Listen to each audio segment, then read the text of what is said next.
qué difícil empezar, Sí, sí, sí. ¿no? Siempre es difícil empezar. Creo que lo difícil va a ser empezar. Pero bueno, a lo mejor un punto, o sea, a mí me llamó la atención y me parece muy interesante. Un Sí, a punto ver. justamente es de que en tus clases has defendido a Fromm, la importancia y la pertinencia de Fromm cuando tal vez no muchos creían en él. Y ahora como que vuelve a sonar, Se pone de moda. vuelve a ponerse de moda, ¿no? Sí. ¿A qué crees que se deba? Pues a que su pensamiento de verdad es trascendente, ¿no, David? O sea, Maccabee y Cortina escriben un libro y lo definen como el analista, el profeta, porque de verdad hizo una serie de profecías de lo que está pasando en nuestro mundo, ¿no? Sí, es verdad y al mismo tiempo un poco aterrador.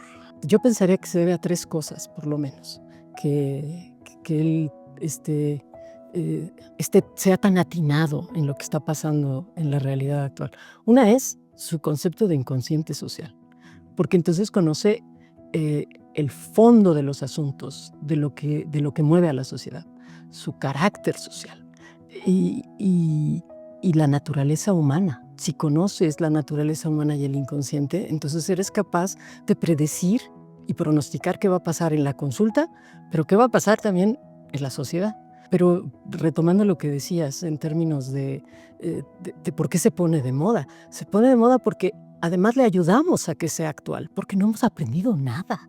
Seguimos cometiendo las mismas barbaridades que él anunció. Uno lo lee como si estuvieras leyendo a alguien que lo escribió ayer, ¿no? Sí, sí, eso a mí también me parece impresionante por un lado, pero repito un poco esto, ¿no? Como aterrador. Sí. Porque antes, hace algunos años, yo recuerdo muy bien que la percepción que en general se tenía de Fromm, cuando yo ingresé al instituto, por ejemplo, y les decía a mis conocidos, amigos, no, es que este instituto lo fundó Eric Fromm. Todo el mundo, el del arte de amar, ¿no?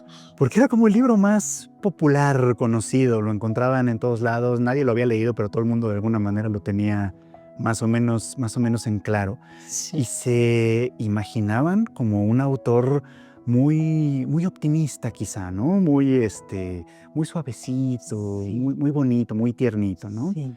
Y luego uno lee sus obras, especialmente muchas que dedica al problema del fascismo, que dedica al problema de la violencia y demás. Y es ahí donde uno dice, no, esto no es suavecito, esto no es lindo, esta es la parte oscura de nosotros. Así es, así es. Reiner Funk decía, ¿por qué será tan famoso el arte de amar y no al mismo nivel la anatomía de la destructividad humana, ¿no? Que es justamente el libro que habla de la capacidad destructiva que tiene el ser humano y además de lo más actual, porque estamos al borde de un, ¿cómo le llama este autor? Ferrilloni le llama humanicidio. Estamos al borde de la destrucción absoluta. Y él hablaba de esto, Así es. ¿no? Preocupado por las bombas atómicas, preocupado por... No le tocó el cambio climático, no le tocó una pandemia, pero ya hablaba de estamos al borde de la destrucción, vamos a ser destruidos por nosotros mismos. Y eso es de las cosas que siempre, cuando se habla de la obra de Fromm y se retoma, siempre impacta de una manera muy, muy importante, ¿no? Uno de mis libros favoritos de Fromm, lo comentaba yo hace un ratito aquí, es El miedo a la libertad. Y es muy sorprendente que ese libro está escrito como en el lapso, en el periodo en el que el nazismo todavía no es lo más brutal del nazismo que se conoce, ¿no? O sea, ahora hablamos del nazismo, del fascismo, y podemos hablar fácilmente de sus horrores, de las cosas que cometieron, de todos los crímenes contra la humanidad que en su momento se gestaron. Pero fueron precisamente en esa voz de profeta que tú señalas, lo estaba escribiendo unos años antes. Esto va a pasar. Sí. Y va a pasar porque lo vamos a permitir, porque la sociedad, de alguna manera, que hemos configurado, trae esos mismos rasgos en su propio ser. Sí. Y se lo implanta a las instituciones, se lo implanta a las leyes y lo convertimos en nuestra forma de vivir. Así Y es. sin llegar a lo mejor a predecir las cosas así tan precisamente como va a pasar aquí y allá, supo ver que se venía un horror. Así es. Por eso es de los primeros en salir de la Alemania nazi y alcanza a salvar a tanta gente, ¿no? Ayudándole a salir cuando no le hacían caso, Así es. ¿no? Y en este libro que comentas, en El miedo a la libertad, el epílogo sobre el carácter social es una pieza angular, porque en el carácter social Fromm nos explica, las personas aprenden a desear lo que al sistema le conviene y le viene bien. Y esto se da de una manera inconsciente. Entonces yo me puedo convertir en un sujeto adaptado a la sociedad en la que estoy, convencido de lo que la sociedad quiere que me convence. Si vivo en una sociedad fascista, me convenzo de que eso es lo bueno, ¿no? Porque a mí me gusta mucho psicoanálisis de la sociedad contemporánea, donde de lo que habla es de la adaptación Freud decía, la adaptación es la solución. Debemos adaptarnos a nuestra sociedad. Y lo que dice Fromm es, para nada. Si la sociedad está enferma, hay una patología de la normalidad. Ser normal en una sociedad enferma es estar enfermo. Lo más radical es la salud mental, porque es ser un desadaptado. Así es. De veras que solo de pensar en esas cosas impacta, sorprende y conmueve de alguna manera, ¿no? Sí. Decías, él no vio el cambio climático, ¿no? No le tocó vivirlo como lo estamos viviendo nosotros, ¿no? Y quizá incluso nosotros estamos en una circunstancia, o al menos por geográficamente donde estamos, a lo mejor no lo hemos vivido todavía en carne propia, ¿no? Pero lo estamos viendo pasar en nuestros alrededores y estamos justamente en esta adaptabilidad que al mismo tiempo es patológica que mencionas. Estamos viendo una gran cantidad de personas, de miembros de la sociedad que dicen, es que no está pasando nada, es que esto es normal en realidad, es que esto no debería de preocuparnos, Así es. ¿no? Como si no lo estuviéramos viendo efectivamente ocurrir, Sí, ¿no? sí. ¿Por qué? Porque efectivamente, como tú mencionas, es un claro ejemplo de cómo la sociedad ha moldeado la imagen que tenemos del mundo y cómo debe de ser y cómo debemos aceptarlo, ¿no? Sí. Yo estaba leyendo algo sobre Japón antiguo, ¿no? Sobre el Japón antiguo. Y leía bueno, Japón tomó muchas cosas de China para conformarse como Estado, ¿no? Y una de las cosas que me parecía más interesantes, que los japoneses no copiaron, es que los chinos consideraban que si había alguna suerte de catástrofe natural o una epidemia, hambruna, cosas así, era una señal clara de los dioses de que el emperador se había apartado del camino y había que quitarlos. Y así cambiaban las dinastías, ¿no? Esa era la idea. Y yo leía esto y decía, no, hemos perdido el camino. Estamos viendo pasar esto y esta es la llamada en la que nosotros tendríamos que quitar a nuestros líderes. Así es. Porque efectivamente el mandato del cielo, por así decirlo, nos está demostrando que no han tomado buenas decisiones, nos están llevando al barranco y no lo estamos viendo. Claro, porque los líderes mundiales los explica de una manera brillante Erich Fromm, con su narcisismo maligno, ¿no? De verdad son personajes que de la debilidad, de la impotencia, de la fragilidad con la que se viven personas cada vez más enajenadas, más en la medida en que nos diluimos y nuestra identidad se pierde, que somos cada vez más fugaces, que nos perdemos en el afuera, en las redes sociales, en la idolatría de la imagen, ¿no? En esa medida nos vamos al mismo tiempo volviendo frágiles y vulnerables y perdemos nuestra humanidad. Y entonces es muy fácil creer en un ídolo y entonces aparecen estos grandes narcisistas que se apropian y que te dicen, te vamos a dar una dirección, te voy a dar un sentido, yo sé cuál es el camino y cuál es la salvación. Y entonces encajan perfecto, ¿no? Y si esto le sumas lo que Fromm decía, como dices, en este libro que parece tan suavecito, del arte de amar, donde lo que nos dice es, lo opuesto al amor no es el odio, es la indiferencia. Y entonces, en esta indiferencia que tú describes, pues no pasa nada porque no me está pasando a mí, ¿no? No me está pasando en la vida cotidiana, o no me doy cuenta o no me importa que me esté pasando en la vida cotidiana, en una indiferencia y una enajenación absoluta, ¿no? Y la indiferencia es un gran problema en realidad, un gran problema psicológico, si quieren, de psicología individual y de psicología social, ¿no? Un paciente indiferente incluso a su propio sufrimiento, Sí. muy difícil de tratar, Sí. como lo es una sociedad indiferente a sus propios sufrimientos. Sí, así es, así es. Se puso oscura la conversación. Se puso oscura, se puso oscura. Pensemos en Fromm llegando a Estados Unidos. Llega a Estados Unidos y después de ver este carácter destructivo del narcisista, de estos líderes terribles y de este Hitler que está apareciendo, se topa con otra realidad también tremenda, que es el consumismo, ¿no? Y entonces habla del carácter mercantil.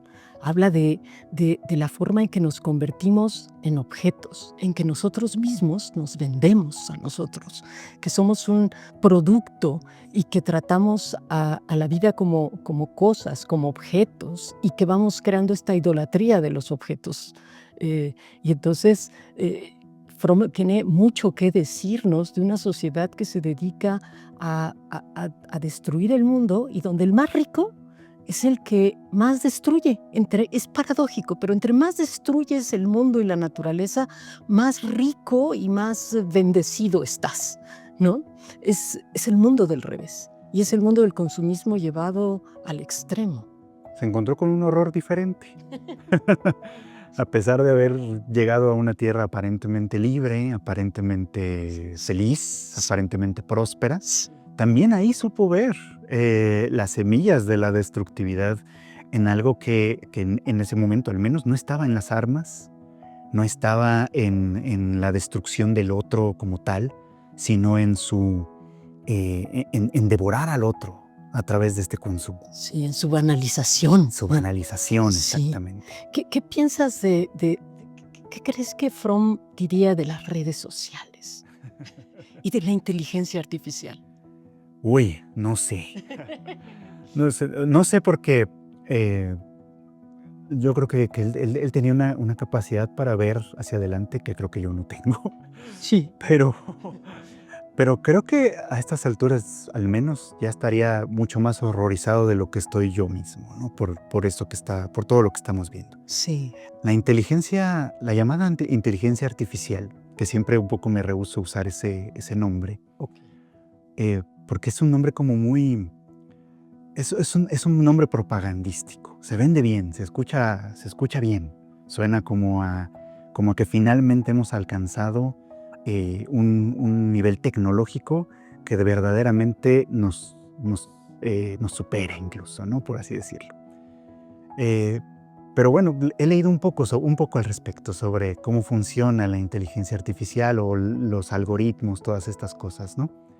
Y me sorprendió muchísimo descubrir, por un lado, que lo que hoy llamamos inteligencia artificial, muchos lo conocen más bien como modelos de lenguaje. ¿Qué quiere decir esto? Quiere decir que son computadoras gigantes o sistemas de procesamiento gigantes que reconocen patrones, que pueden reconocer patrones, que es una de nuestras primeras formas de inteligencia, ¿no? De las más elementales que tenemos nosotros, ¿no? Y los pueden replicar.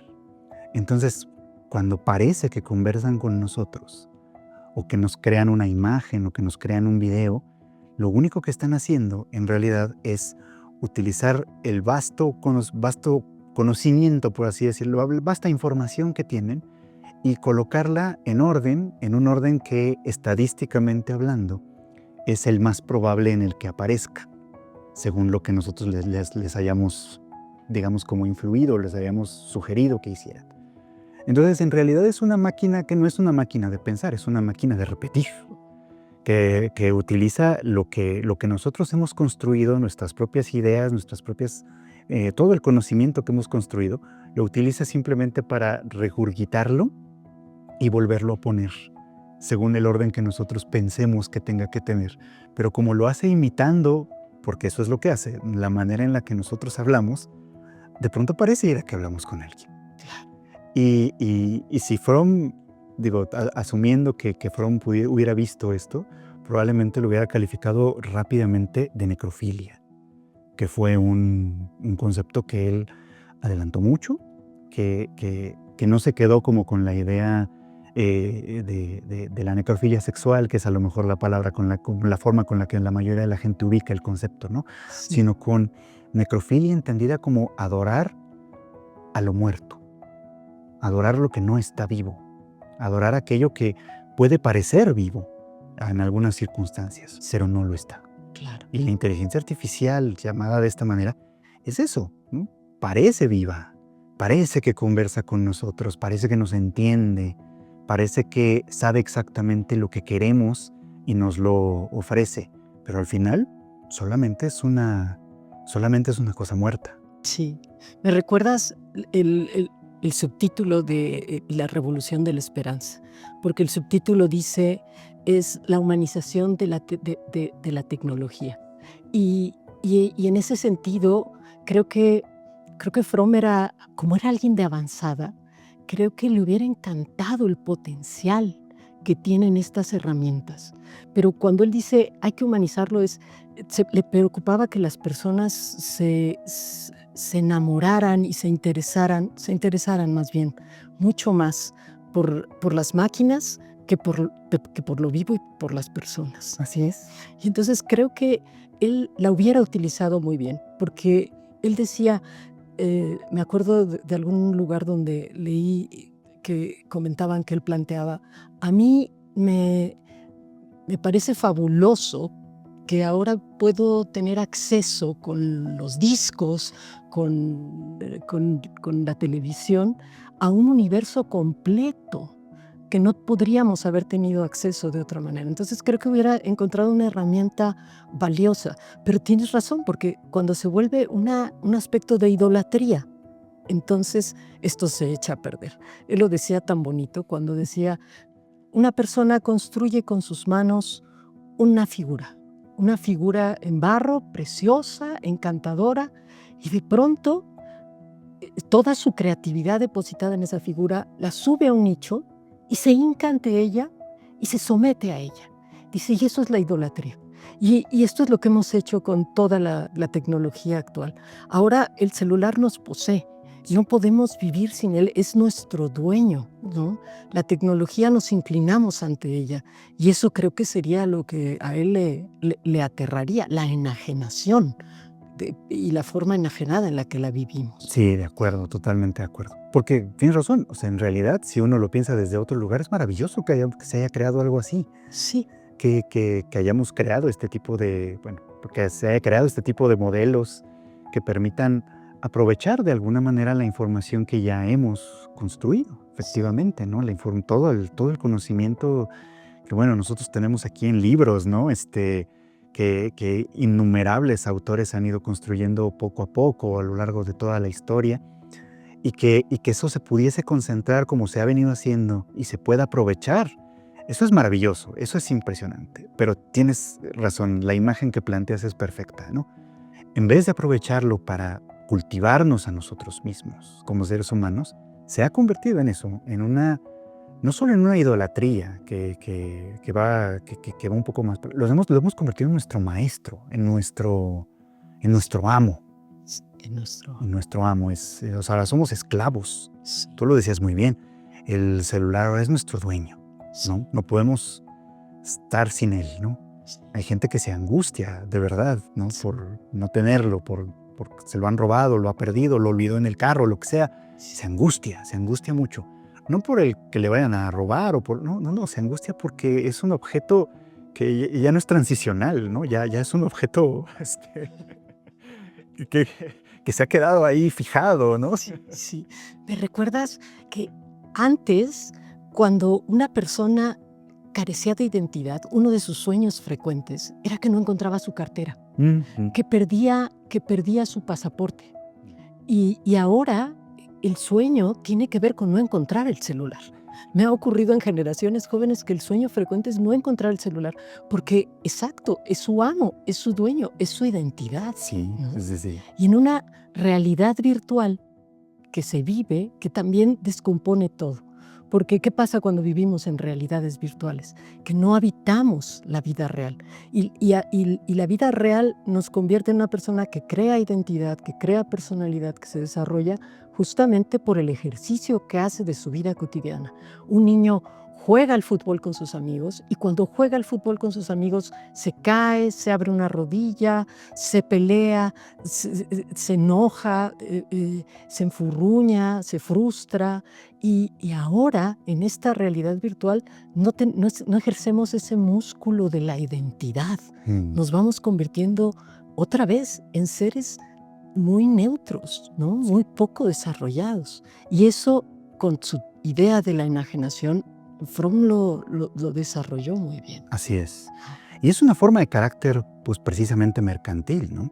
Sí, O sea, otra vez, ¿no? Volvemos al tema del sistema económico, social en el que vivimos.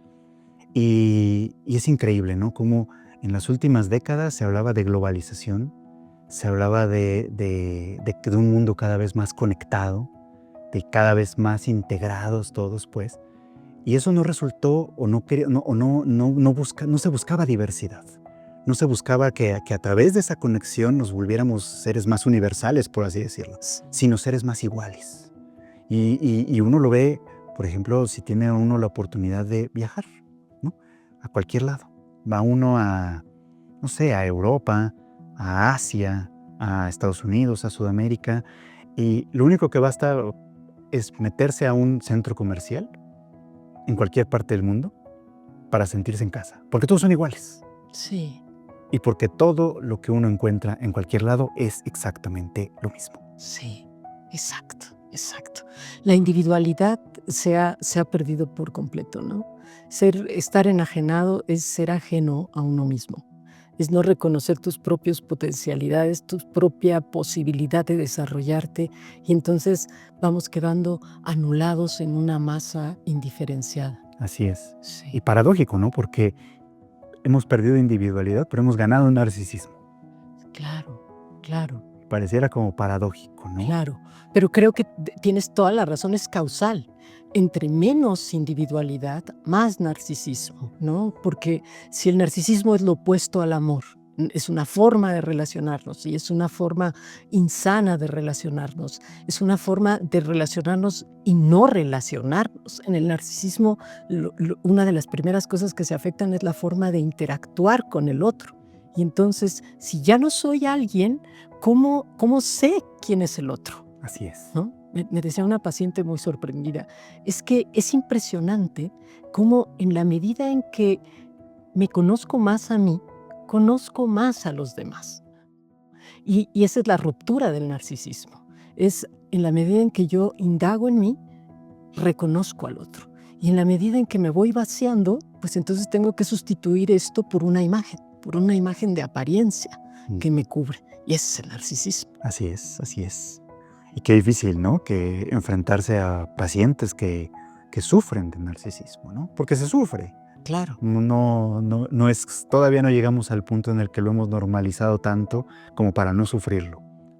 Se sufre. Y viene a consulta el narcisismo a preguntarse quién es porque no sabe y esperar que nosotros se lo digamos. Exacto. Ahora, ¿qué propone Fromm?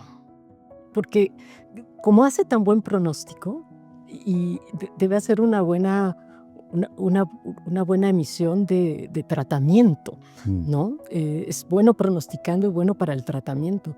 ¿Qué te gusta de lo que propone él para que reconstruyamos el mundo, para que lo llevemos en una dirección opuesta? Me gusta que él nunca olvida, entre otras cosas, que no es algo que se pueda hacer de manera pasiva.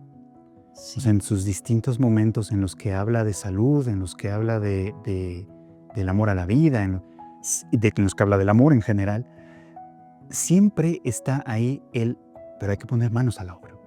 O sea, no basta con sentarnos y hablar y llegar a un insight y decir, ya lo entendí todo, ahora soy un iluminado. No, hay que, hay que poner manos a la obra, siempre hay que hacer algo. Y eso es algo que siempre me gusta de él, pues, ¿no? Es como, tenemos una sociedad que necesita repararse, hay que repararla, Sí. hay que meter las manos a ella. Sí. Tenemos una relación que necesita reconstruirse, pues a reconstruirla, pero no solo hablándola, sino literalmente poniendo el cuerpo enfrente, ¿no? Poniendo las manos a la obra, tal cual.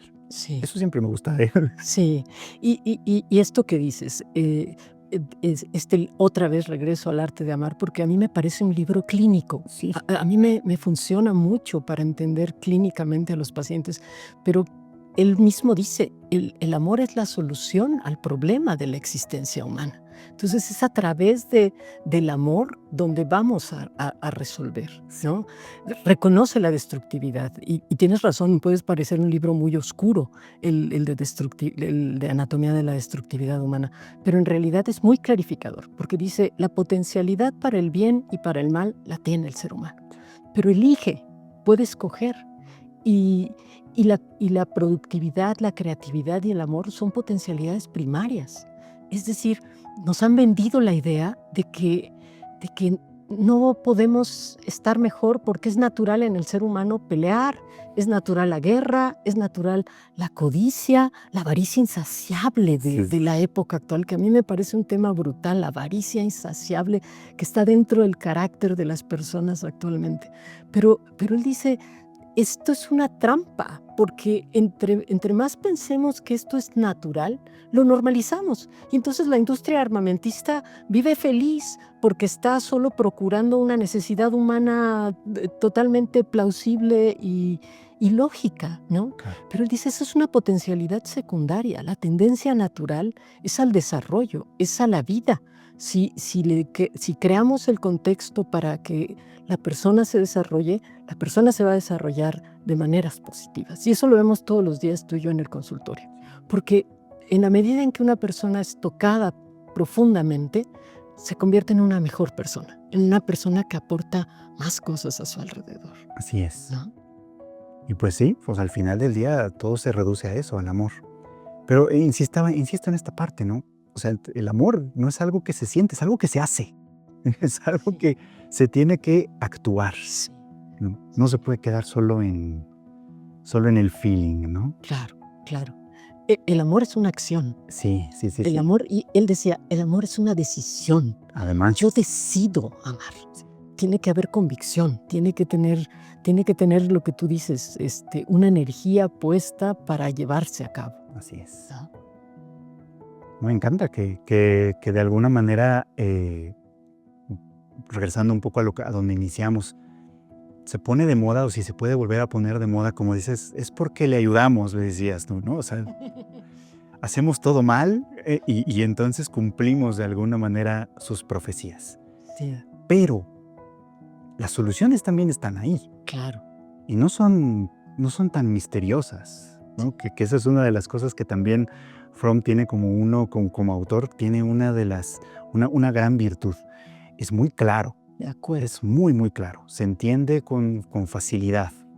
O sea, no necesita uno tener dominio de un gran vocabulario técnico ni de una amplia cultura, porque en realidad él provee mucho de esto. Sí. Provee mucha información y le explica de una manera tan clara que cuando nosotros hablamos de amor y decimos el amor es la solución, el amor es algo que podemos elegir y que podemos actuar sobre ello, lo decimos porque son sus palabras, ¿no? Y porque nos las ejemplificó además. ¿Cómo se hace exactamente esto? ¿Cómo se actúa en el amor? ¿Cómo se ejercita esto? ¿No? Sí. Y ahí está. Sí. Me encanta lo que dices porque de verdad debe ser una invitación a leerlo, ¿no?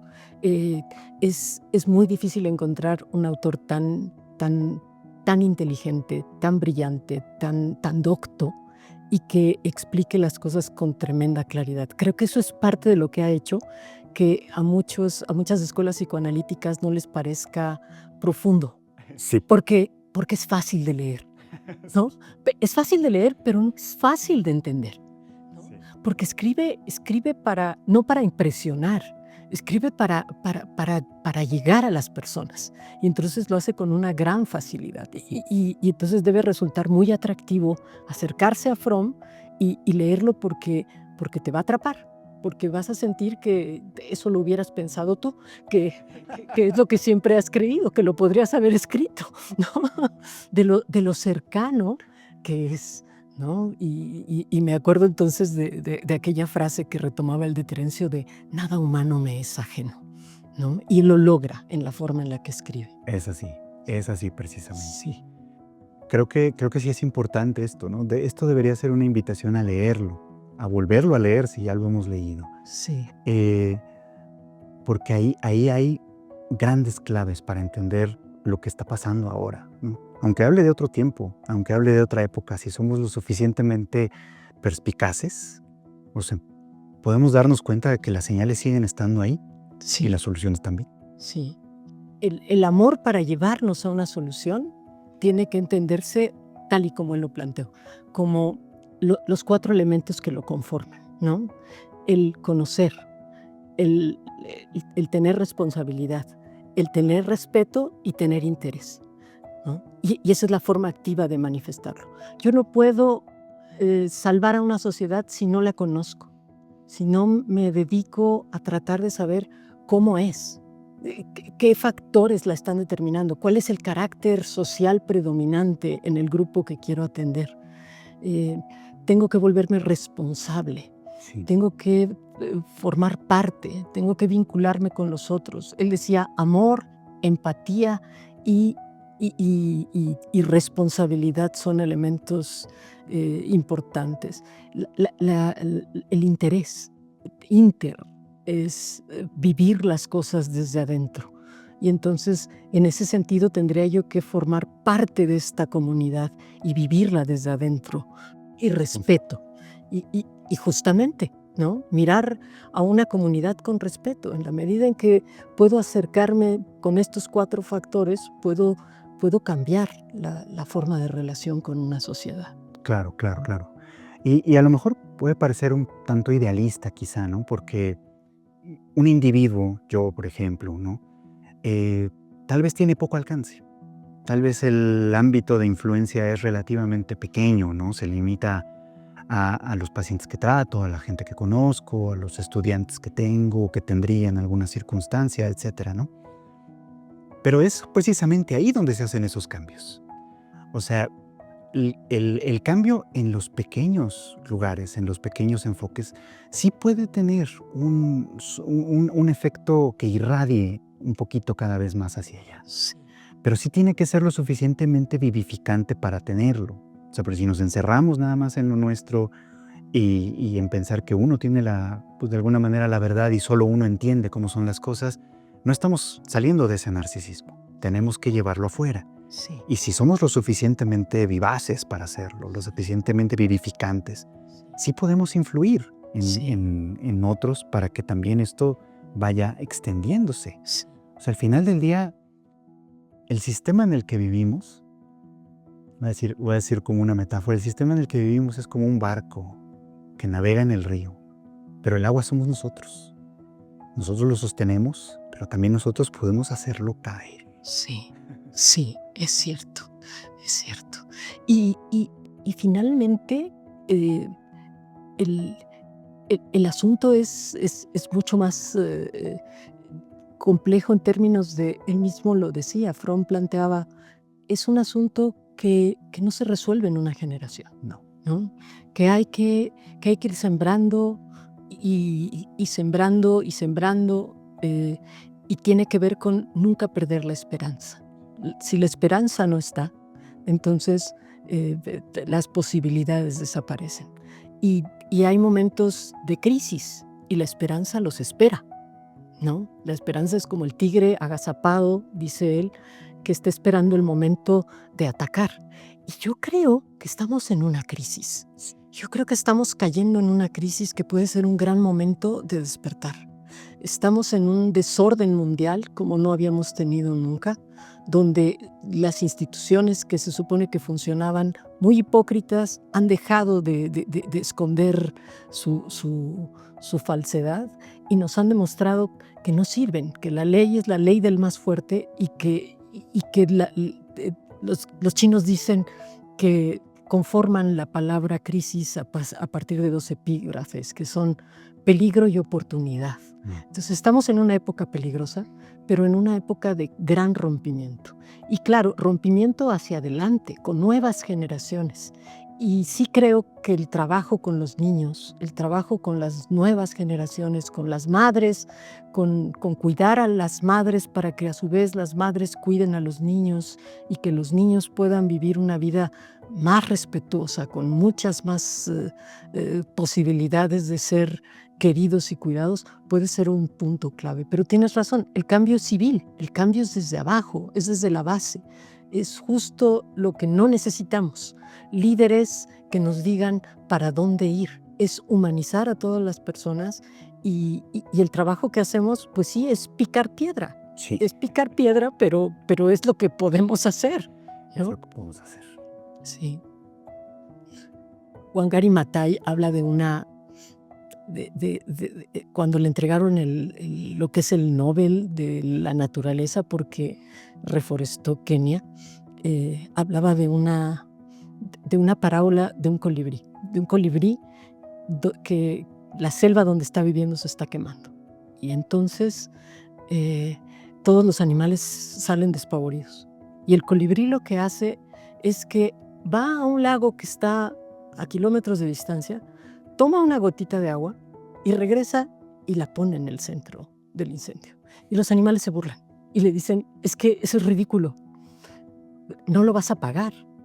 Y decía, pues no lo voy a pagar, pero es lo que yo puedo hacer. Y despertar esa conciencia de que cada uno puede echar su gotita de agua al incendio, pues creo que es parte de la solución. Y es de lo que nos puede salvar en realidad. Sí.